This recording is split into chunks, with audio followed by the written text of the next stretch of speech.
as birds flying. Just that's how the chariots was moving. Like the scriptures say, as birds flying, man. These is birds. These are birds. Those are the birds. But the chariots were way higher than that, and I'm barely zoomed in. I'm gonna zoom out. You can still see the birds right there. But when you zoom in, you can see them too. There you go.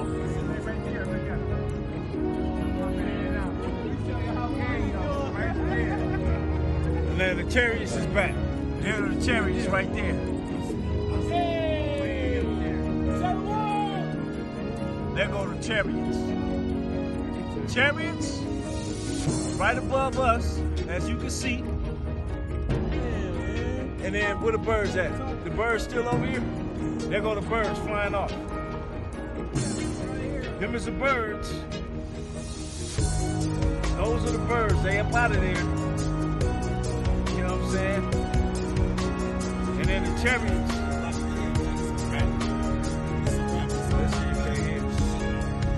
There go the chariots. Don't tell me. Come on, man. We up out of here, man. This damn devil in trouble, man. Ain't no reason to fear, man.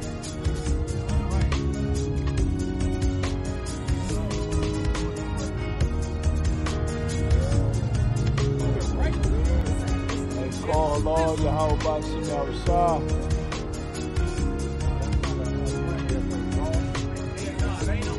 I'm looking at it on my phone. Look, I'm looking right here at my phone. Yeah. You can see it?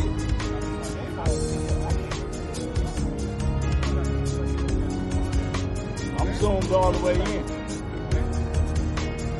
I'm zoomed in, man. Yeah, I just seen it. It's another one right here. I just seen it fly. That's another one right there. Damn, I lost it. That's another one right there. Bam.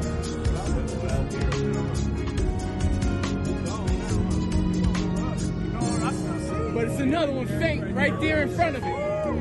It's another one faint, and it's another one right there. It's another one right there. It's three of them. There's one right there, one right there, one right there, I just see bro. one. Keep looking, you'll see them. It's over. There's three of them, bro. I see three of It's a them, bro. done dealie.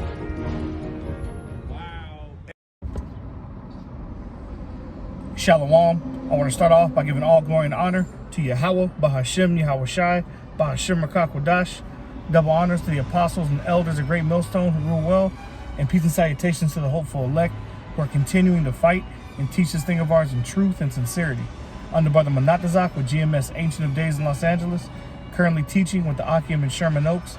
And today through the Spirit, I want to get into a lesson going into the scriptures and the precepts showing and proving that the chariots of Yahweh Bashim Yahushai are what the world ignorantly call UFOs or UAPs. Okay? Now, as you've seen by the thumbnail of this video, I added an image of Ron Dalton because, you know, he's the current flavor of the week. He's a Jake that wrote the book and the documentary Hebrews to Negroes, and he's been coming up recently against IUIC with his recent debate against Bishop Nathaniel, who's the head of the IUIC. But one of the things that Ron Dalton is adamant about is that there are no such thing as UFOs. And when it comes to the scriptures, he believes that the chariots aren't speaking about UFOs, but actual horse and buggy wagons. Now, true indeed, when you go into the scriptures, those type of chariots are mentioned, okay? But at the same time, when you go into the scriptures and it speaks about the return of Yahushai, and it speaks of the angels, okay, those are speaking about interdimensional vehicles, okay? And Lord willing, this lesson is edifying to the hopeful elect as we go through these precepts, as we go to the etymology of the words, and as we prove our stance, okay? Because when you go through it and you read it in context, it's not really hard to be understood. But as the scriptures say, the deceived and the deceiver are his. both of those belonging to Yahweh Shem Yahushai. Because at the end of the day, those with the eyes to see and the ears to hear are going to understand what the scriptures are speaking about. But through the Spirit, we're going to begin in the book of Psalms 104. And we're going to begin in verse 3. And once again, Lord willing, this lesson is edifying to the hopeful elect. So this is Psalms 104, beginning at verse 3. It says, "Who layeth the beams of his chambers in the waters, who maketh the clouds his chariot, who walketh upon the wings of the wind, who maketh his angel spirits, his ministers, a flaming fire." Okay, now the reason I wanted to start here is to show that when it speaks about the chariots, it says he who maketh the clouds his chariots, because the vehicles of the Heavenly Father are from the fourth dimension, and when they come into this realm, they can cloak themselves in the clouds. Okay, that shouldn't be hard to be understood. Okay, especially when you consider what a quote-unquote UFO or UAP traditionally looks like. Okay, it's a flying saucer. Basically, if you put two plates together, that's the common image of a chariot. Now they do come in all different sizes and shapes. I'm speaking traditionally of the shape of a chariot. Okay, that's why they call them flying saucers. And this is exactly what this scripture is speaking about. Who maketh the clouds his chariots, because his chariots, the chariots of Yahweh Shem Yahushai, cloak themselves in the clouds. It says, who walketh upon the wings of the wind, because these chariots, they fly. Okay, all throughout the scriptures, they have different similitudes to describe them, such as a roll, a wheel within a wheel, a whirlwind. Okay, when you look at the things that the prophets used to describe these chariots, okay, that they sound nothing like the traditional horse and wagon that were prevalent during that time, because if that was the case, they would have just said that. Okay, and it shouldn't be too hard outside of the realm of possibility to consider that the angels ride around in vehicles, because we ourselves ride around in vehicles. Okay, it says, who maketh his angel spirits, his ministers, a flaming fire. The angels aren't flesh and bone. Okay, so the vehicles that they ride in aren't going to be comparable to something that a quote-unquote human would ride in. You even have these different accounts with the Navy and the military pilots that say that the chariots that they've seen, okay, do maneuvers that are impossible for the human body to withstand. Okay, and the reason is because they are being piloted by beings from another dimension, by the heavenly angels. Okay, now when you look up the word chariot in Psalms 104 and 3, it's the word rakab, okay, which is H7398, I believe. Okay, which is the Hebrew word rakab. When you look into it, it means a vehicle. Okay, a vehicle. And when you look up that Strong's definition, it has nothing to do with a horse pulling a wagon. Now, on the contrary, you can go to the book of Kings, 1 Kings 10, chapter 10 and 26. Okay, 1 Kings chapter 10, verse 26, going to the account where the Queen of Sheba was visiting King Solomon, and it was going over all of his different riches that he had during that time. Okay, this is 1 Kings chapter 10, verse 26. It says, and Solomon gathered together chariots and horsemen, and he had 1,400 chariots and 12,000 horsemen, whom he bestowed in the cities for chariots and with the king at Jerusalem. So this is basically going into King Solomon, all the substance that he had. But the reason I brought this out is to show you that these chariots that is talking about in the book of 1 Kings chapter 10 are talking about actual horses pulling wagons, as you traditionally see. Now that word for chariots in 1 Kings 10 and 26 is H7393, which is Rekeb.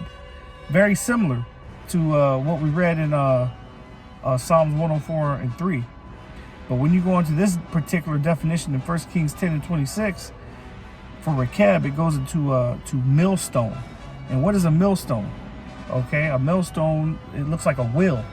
Okay, and the wagons, the chariots in the ancient world were pulled by horses and rolled on wheels. Okay, it also says riders, troop of riders, horsemen, or a cavalry. Okay, so you see the difference between the two. Now you have to read this in context. This is talking about chariots and horsemen, which were mentioned in the same sentence. Okay, because you're going to find when you go into the definition of some of these, the words are not interchangeable. And what I mean by that is, we go to Psalm 68 and 17 for our next precept. Psalms, the 68th chapter, verse 17, it says, the chariots of the Most High are 20,000, even thousands of angels. The Lord is among them as in Sinai in the holy place. Now, you go into that word chariots in Psalm 68 and 17, okay, it's 87393 Rekeb, which is the same that we read in 1 Kings, okay, 10 and 26. So one would believe that this is speaking about the same thing, but you got to remember to read it in context. Okay, these are the chariots of the Lord, not the chariots of men. Okay, these are the chariots that the angels ride in, as it says in Psalms 68 and 17. Okay, so the vehicles of the angels are not like the vehicles of men. Okay, so that's where the confusion can come in if you're not reading it in context. You will come to think that this is speaking about angels actually riding around with horses and be in a wagon. But this is not what it's speaking about. This is actually speaking about actual UFOs or UAPs. Okay?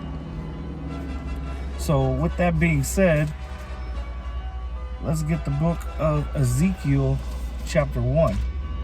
Okay, and everybody knows Ezekiel, the first chapter, goes into Ezekiel's wheel. Okay? Now, if this was speaking about simple horses dragging wagons, the details written within this chapter wouldn't be so prevalent, because horses and wagons were very known back then. But you got to remember, terms like UFO, UAP, flying saucer weren't known back in the ancient world, so the prophets had to use words that they were familiar with, and that's why it helps us coming back in our same lot, going over these precepts to explain them more thoroughly, so that you can understand what it was the prophets actually saw. Okay, that's why the scriptures say the spirit of the prophets is subject to the prophets. This is Ezekiel 1, and I just want to hit the point beginning at verse 4, and the headline reads, Ezekiel's vision of 4 living creatures. Okay, now it says, and I looked, and behold, a whirlwind came out of the north. Now, as I mentioned earlier in my opening statement, some of the terms that the prophets used to describe these chariots was whirlwind, okay, a flying roll, a wheel within a wheel. Well, Ezekiel is talking about what he beheld was like a whirlwind. A whirlwind is something that spins. Flying saucers traditionally, according to different eyewitnesses, spin, okay? So this lets you know that this isn't speaking about something that's being dragged by a horse and on actual wheels. Okay? It says, and I looked, and behold, a whirlwind came out of the north, a great cloud, and a fire enfolding itself, and a brightness was about it. And out of the midst thereof was the color of amber out of the midst of the fire. Now this is speaking about a chariot. Now when I read this, Ezekiel 1 and 4, the best representation that I could give as far as a visualization is when you see the movie Independence Day and those ships breaching the atmosphere with the fire unfolding around the ship as it enters the atmosphere. Okay, that's exactly what this is talking about, and this is the vision that Ezekiel saw. Okay? He saw a chariot coming into the atmosphere out of a fire. Okay? Now, when you look up that word amber in Ezekiel 1 and 4, it's chasmal, which is bronze. Okay? So it's letting you know that this is something that's metal. Okay? He saw something metal coming out of the sky, out of the fire. Okay? And that's the point I wanted, letting you know that this is a UFO, so to speak. Okay? This is not a horse and buggy. All right? Let's further prove that point. Let's go to the book of 2 Kings. 2 Kings 2, and we'll begin at verse 11. Okay, and this is the account of Elijah, okay, being taken. This is 2 Kings 2. The point is in 11, but the headline above verse 9 reads, Elijah is taken to heaven in a chariot of fire. Okay, so this is 2 Kings 2 and 11, and it says, and it came to pass as they still went on and talked, that behold, there appeared a chariot of fire and horses of fire, and parted them both asunder. Okay, Elijah went up by the whirlwind into heaven. So this is letting you know that he went up into a whirlwind. What horse and buggy do you know can bring somebody up into a whirlwind? Okay, the whirlwind is talking about the chariot. Okay, but the point that I wanted was when it reads, and parted them both asunder, meaning when this chariot appeared, it separated Elijah from Elisha. Okay, and it separated them by what? By way of the tractor beam, okay, that literally beamed Elijah up into the ship. Okay, I'm gonna read it again. This is the book of 2 Kings chapter 2 verse 11. And it came to pass as they still went on and talked, that behold, there appeared a chariot of fire and horses of fire, and parted them both asunder. And Elijah went up by a whirlwind into heaven. And Elisha saw it and cried, my father, the chariot of Israel, and the horsemen thereof. And he saw him no more, and he took hold of his own clothes and rent them in two pieces. Okay? Now, when he said a chariot of Israel, he was talking about a ship. And when he was talking about the horsemen thereof, he was talking about the power that the chariot came in. Okay? By abducting Elisha up into the ship. We have a common term today that we use for the vehicles that we drive around. It's called horsepower. So him using horses is just symbolic for the power that this whirlwind came in. The closest term he had readily available to describe a vehicle and the strength, okay, and its magnificence. Okay. Now, another precept we could use is in the New Testament, in the book of Acts. Okay. The book of Acts chapter 1, beginning at verse 9. Okay. This is the book of Acts chapter 1, verse 9. And this is going into the account of Yahushua ascending into heaven. Well, how did Yahushua ascend into heaven? He ascended in a chariot. So let's read it. I'm just going to hit the point. Acts 1, beginning at verse 9, it says, and when he had spoken these things, while they beheld, he was taken up. Okay, he was taken up, meaning this was something that happened forcefully. He was taken up, and what received him? It says, and a cloud received him out of their sight. So you see the symbology that the prophets continue to use. Okay, a cloud received Yahushua. So just as Elisha was beamed up, Yahushua was beamed up. Verse 10, and while they looked steadfast toward heaven, meaning they were looking up at this ship, it says, as he went up, behold, two men stood by them in white apparel. These two men being two angels, which also said, ye men of Galilee, why stand ye gazing up into heaven? This same Yahushua, which is taken up from you into heaven, shall so come in like manner as ye have seen him go into heaven. So these angels are basically telling the disciples that the same way you've seen Yahushua be taken up into heaven is the same way he's going to return during his second coming. So a chariot took him up, and a chariot is going to bring him back. Now we could read that in the book of Revelation. Revelation 1, I believe it's 1 and 17. Let's see. Is it 1 and 17?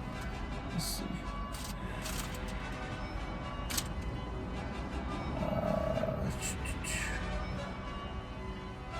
Let's see.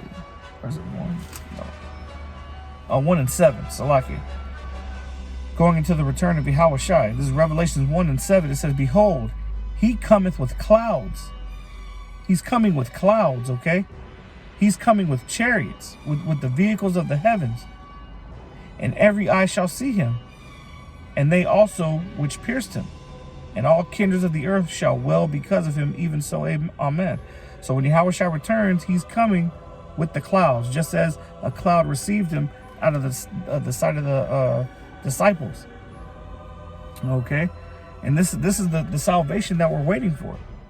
We're waiting to be delivered by way of chariots. And yes, it may seem like something from a sci-fi movie.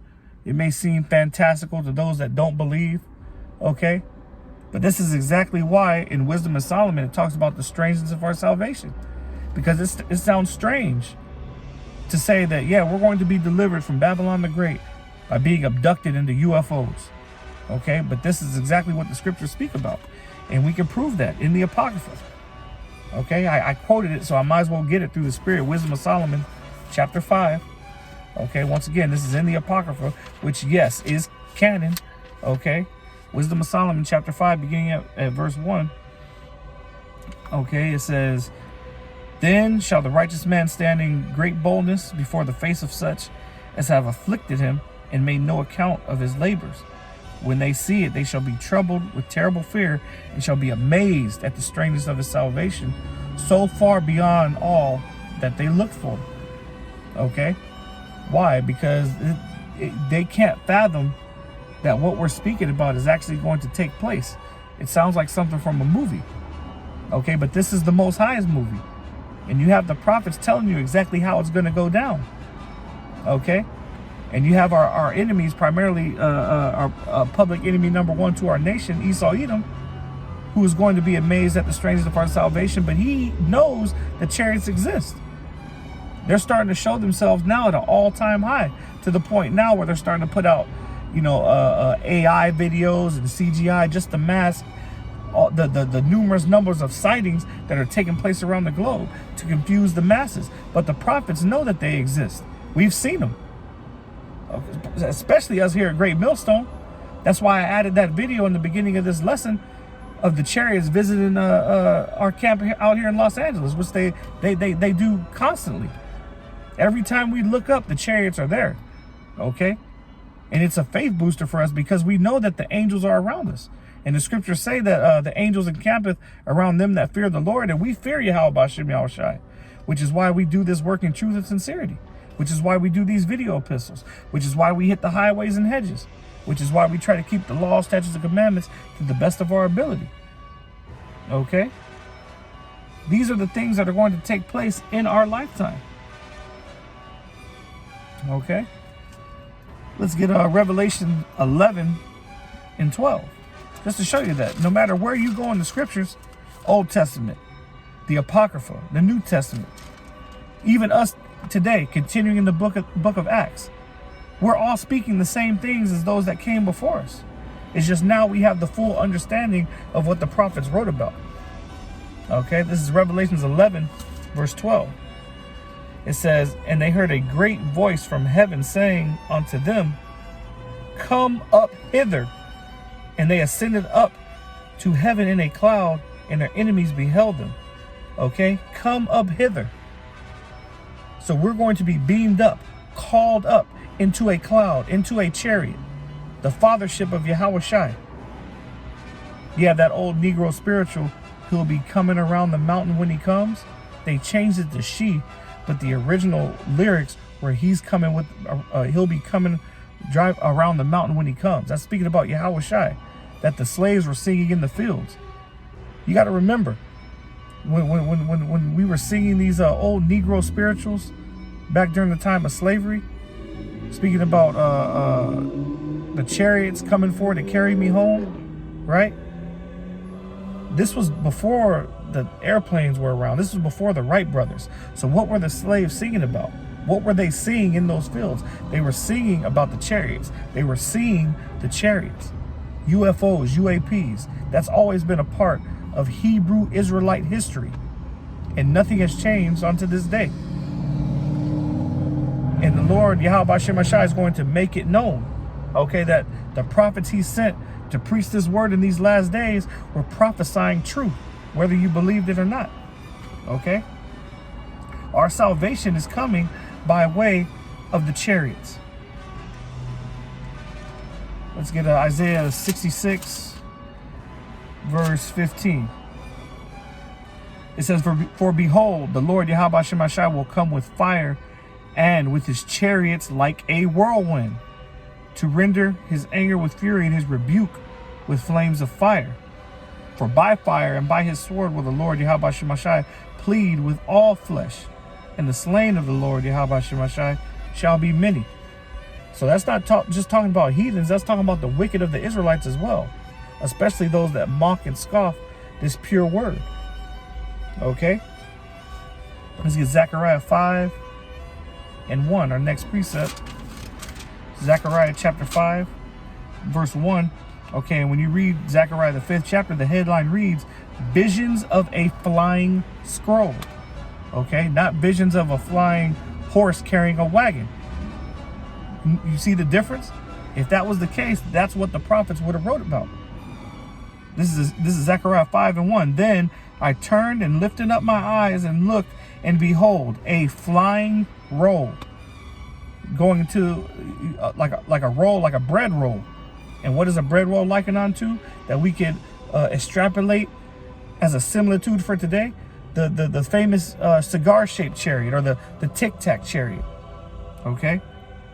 This is what Zechariah was speaking about. It says, And he said unto me, What seest thou? And I answered, I see a flying roll. The length thereof is 20 cubits, and the breadth thereof 10 cubits. Does that sound like he's describing a horse pulling a wagon? No, it doesn't. Verse 3. Then said he unto me, This is the curse that goeth forth over the face of the whole earth. For everyone that stealeth shall be cut off. So that everyone that stealeth is Esau Edom. And who did he steal? He stole you so-called Negroes, so-called Hispanics, and so-called Native Americans. And we are in his hands to this day. Okay, he stole the lands, peoples, identity, history. Okay. This is the plague that's coming to judge Esau Edom. It says, As on this side according to it, and everyone that sweareth shall be cut off, as on that side according to it. Okay? It says, I will bring it forth, saith the Lord Yahweh Shem Shai of hosts, and it shall enter into the house of the thief. The house of the thief going into America. Okay? It says, and into the house of him that sweareth falsely by my name. Okay? It says, and it shall remain in the midst of his house, and shall consume it with the timber thereof, and with the stones thereof. So this is the chariots talking about coming to judge Esau Edom and coming to burn America, Babylon the Great, which is that great destruction that's coming, as well as the nuclear missiles, the ICBMs. Those that hear us preach about this often mock and scoff and scorn at this message, asking us how we're going to be delivered, because we speak so freely and confidently, but we know we're going to be delivered by way of the chariots. Because when the chariots come, they're coming for two missions: to destroy and to deliver. Okay? So with that, we'll end this back in the Apocrypha, in the book of 2nd Ezra, chapter 13, beginning at the top. It says, And it came to pass after 7 days, I dreamed a dream by night, and lo, there arose a wind from the sea, and it moved all the ways thereof. And I beheld, and lo, that man waxed strong with the thousands of heaven, And when he turned his countenance to look, all the things trembled that were seen under him. And whensoever the voice went out of his mouth, all they burned that heard his voice, like as the earth filled when it filled the fire. Okay, this is speaking about the lasers, that concentrated fire coming from the chariots. Okay, it says, and after this I beheld, and lo, there was gathered together a multitude of men out of number from the four winds of heaven to subdue the man that came out of the sea. Okay, because he's coming from the heavens, he's coming from space, the waters, the sea. It says, but I beheld, and lo, he had graved himself a great mountain and flew up upon it. A great mountain.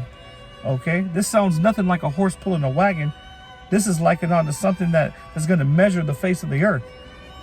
This is the fathership. You know, the world often calls the UFOs, UAPs, motherships, you know, where all the other ships come from. This is the fathership, the ship that Yahweh Shai is going to be driving. Okay, I gave you the parable, not the parable, but the old Negro spiritual. He'll be coming with the mountain when he comes. That's speaking about Yahweh Shai. And he's coming in our lifetime. Okay, and we say that confidently. We believe that, pursuing the prophecy. Okay. It says, but I would have seen the region or place where about the hill was graven, and I could not. So he likened what he's seen onto a mountain, but it wasn't a mountain, because had it been a mountain, he would have seen where it was erected from and where it was flying from. But this mountain was so big, okay, that he knew it wasn't an actual mountain. This is just what it was comparable to. Okay.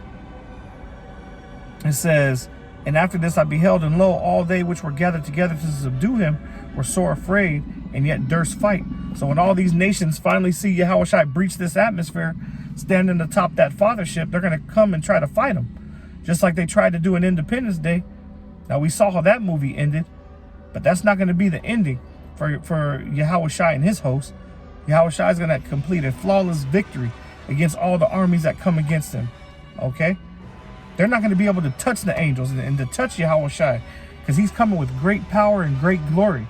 And here's the proof. And lo, as he saw the violence of the multitude that came, he neither lifted up his hand, nor held sword, nor any instrument of war. But only I saw that he sent out of his mouth as it had been a blast of fire, and out of his lips a flaming breath, and out of his tongue he cast out sparks and tempests. Once again, this is a similitude for the lasers, the weapons coming out of the chariots. Okay.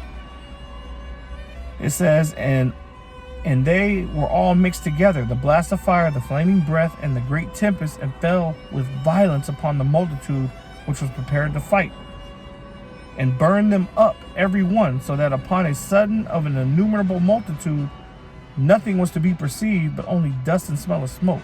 When I saw this, I was afraid. Okay, so that's the type of power Yahweh Shai is coming with. You can see movies like World of Worlds, when those tripods erected from the ground and those sabers came out, you know, blitzing everybody and turning them into powder. Okay, or when that concentrated beam of energy came from that ship at Independence Day and blasted the buildings, and that fire unfolded and disintegrated everything in its path. That's the type of power Yahweh Shai is coming with. That's why Esau Edom puts it in these movies, because he gets it from the scriptures. But it's about to become our reality here in these days to come. And the prophets of Yahweh Shai can't wait. So with that, Lord willing, this lesson was edifying to the hopeful elect. I want to give all glory and honor to Yahweh, Ba'ashem, Yahweh Shai, Ba'ashem Rakakwadash. Double honors to the apostles and elders of Great Millstone who rule well. And peace and salutations to the hopeful elect who are continuing to fight and teach this thing of ours in truth and sincerity. This has been your brother Manat Dazak, and until the next lesson, Shalom.